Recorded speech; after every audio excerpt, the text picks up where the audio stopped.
एक व्यक्ति काफी समय से परेशान था, जिसके कारण वह बहुत चिड़चिड़ा और तनाव में रहने लगा।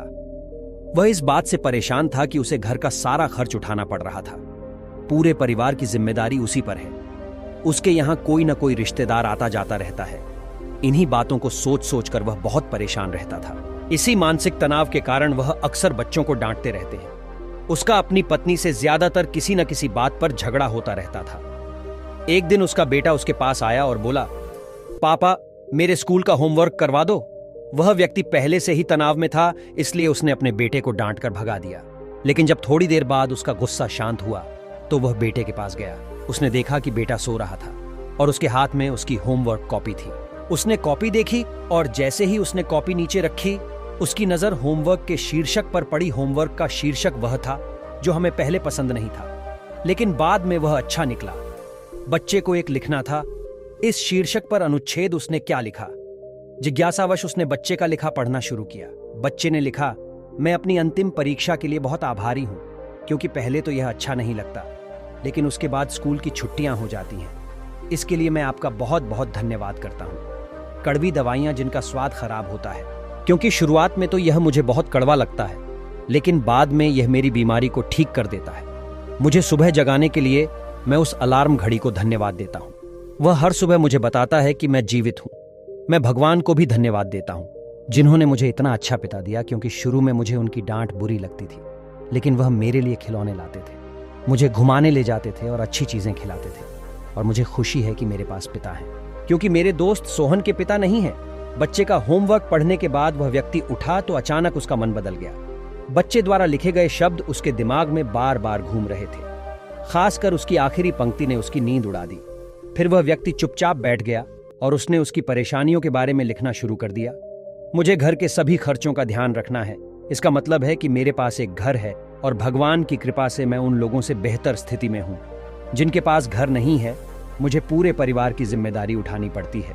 इसका मतलब है कि मेरा एक परिवार, एक पत्नी और बच्चे हैं, और भगवान की कृपा से मैं उन लोगों से अधिक भाग्यशाली हूं जिनके पास परिवार नहीं है और वह दुनिया में बिल्कुल अकेले हैं। कोई ना कोई दोस्त या रिश्तेदार मेरे घर आते रहते हैं।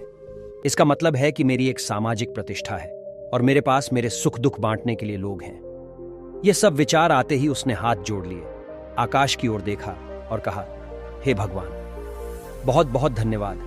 मुझे खेद है कि मैं आपकी कृपा को नहीं पहचान सका। उसके बाद उसका मन एकदम बदल गया। उसकी सारी परेशानियां और चिंताएं मानो दूर हो गईं। उसे अपने अंदर एक अजीब सी शांति महसूस हुई।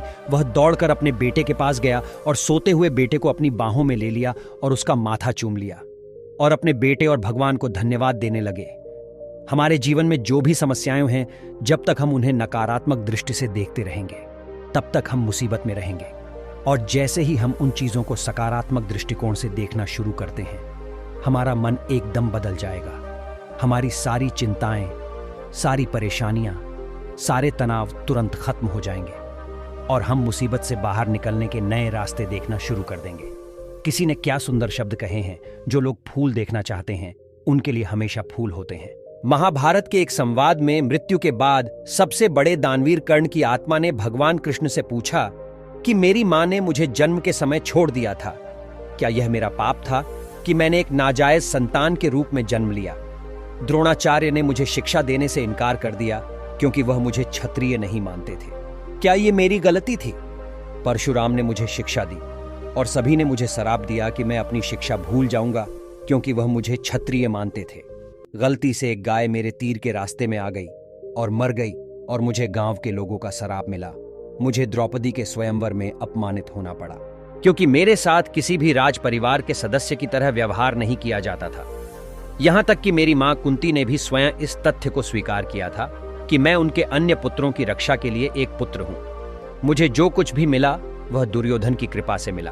तो क्या यह गलत है कि मैं दुर्योधन के प्रति अपनी वफादारी का ऋणी हूं? श्री कृष्ण मंद मुस्कान के साथ बोले, कर्ण, मैं पैदा होने से पहले जेल में पैदा हुआ था। मेरी मौत कंस मामा के रूप में मेरा इंतजार कर रही थी। जिस रात मैं पैदा हुआ उसी रात मैं अपने माता पिता से अलग हो गया था। तुम्हारा बचपन घोड़ों की हिनहिनाहट और धनुष बाणों वाले रथों की छाया में व्यतीत हुआ। मैंने बचपन में गायें चराई और गोबर उठाया। जब मैं चल भी नहीं पाता था, मुझ पर कहीं कहीं जानलेवा हमले होते थे। न सेना, न शिक्षा, न गुरुकुल और न महल। मेरे मामा मुझे सबसे बड़ा शत्रु मानते थे। जब आप सबकी प्रशंसा होती थी आपकी बहादुरी के लिए आपके शिक्षक और समाज से।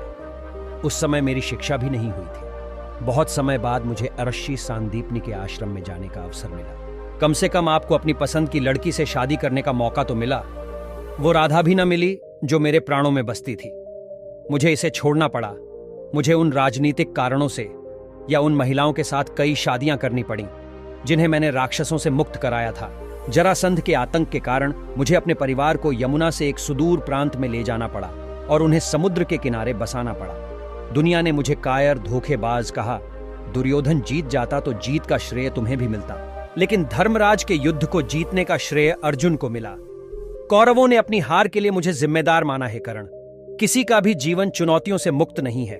हर किसी के जीवन में सब कुछ ठीक नहीं होता है। समस्या केवल यह है कि हर कोई अपनी समस्या को सबसे बड़ा मानता है। क्या सच है, क्या उचित है, यह हम अपनी आत्मा की आवाज से निर्धारित करते हैं। इससे कोई फर्क नहीं पड़ता कितनी बार हमारे साथ गलत व्यवहार किया जाता है। इससे कोई फर्क नहीं पड़ता कि कितनी बार हमारा अपमान किया जाता है। कोई फर्क नहीं पड़ता कि कितनी बार हमारे अधिकारों का हनन होता है। लेकिन फर्क सिर्फ इतना है कि हम उन सभी से कैसे निपटते हैं जो लोग विपरीत परिस्थितियों में भी सकारात्मक सोचते हैं। उनके जीवन में कई परेशानियां कम हो जाती हैं। ऐसे में हमारे नकारात्मक विचार हमारे काम को बिगाड़ सकते हैं। इसके लिए हमें हमेशा सकारात्मक सोचना चाहिए। इस संबंध में लोक कथा के अनुसार एक गांव में दो ऋषि एक छोटी सी कुटिया में एक साथ रहते थे। दोनों सुबह सुबह अलग अलग गांवों में जाकर भिक्षा मांगते हैं और फिर झोपड़ी में लौट आते हैं और फिर दिन भर हनुमान का नाम जपते रहते हैं। भीख मांगकर उनका जीवन चल रहा था। एक दिन वे दोनों अलग अलग गांवों में भीख मांगने निकले। शाम को दोनों वापस आए तो उन्हें पता चला कि गांव में तूफान आया है। पहले संत अपनी कुटिया पर पहुंचे तो उन्होंने देखा कि आंधी के कारण कुटिया आधी टूट गई है। उसकी त्योरी छड़ गई और भगवान को कोसने लगे। संत ने सोचा कि मैं रोज मंदिर में भगवान का नाम जपता हूं, दूसरे गांव में चोरों और लुटेरों के घर सुरक्षित हैं और हमारी झोपड़ी तोड़ दी। हम दिन भर पूजा करते हैं लेकिन भगवान को हमारी कोई परवाह नहीं है। यह भगवान कितना क्रूर है। वे हम जैसे भक्तों को दुख और दुष्टों को सुख देते हैं। कुछ देर बाद एक अन्य संत भी वहां पहुंचे। उन्होंने टूटी झोपड़ी भी देखी। यह देखकर वह बहुत खुश हुआ और अपना सिर जमीन पर रखकर भगवान को धन्यवाद देने लगा। संत बोले, हे भगवान, आज मुझे विश्वास हो गया कि आप सचमुच हमसे प्रेम करते हैं। हमारी भक्ति और आराधना व्यर्थ नहीं गई। आपने इतने भीषण तूफान में भी हमारी आधी झोपड़ी बचा ली। हम आपकी झोपड़ी में आराम कर सकते हैं। आज से मेरा विश्वास और अधिक बढ़ गया है। इस कहानी से यही शिक्षा मिलती है कि हमें हर स्थिति को सकारात्मक दृष्टिकोण से देखना चाहिए। नकारात्मक विचार मानसिक तनाव बढ़ाते हैं और हम अच्छी चीजें भी नहीं देख पाते। और सकारात्मक सोच की शक्ति दिखाने के लिए एक और कहानी सुनिए। एक शहर में एक अमीर व्यापारी रहता था। एक दिन वह व्यापारिक यात्रा पर गया। रास्ते में घना जंगल था जिसे पार करके उसे अपनी मंजिल तक पहुंचना था, लेकिन वह चलने में बहुत थक गया था। इसलिए वह आराम करने के लिए एक पेड़ के नीचे बैठ गया। आराम करते समय उसे प्यास लगी, लेकिन वह पानी नहीं लाया।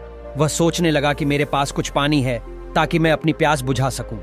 जैसे ही उसने ऐसा सोचा तभी एक चमत्कार हुआ और पानी से भरा एक घड़ा उसके सामने प्रकट हो गया।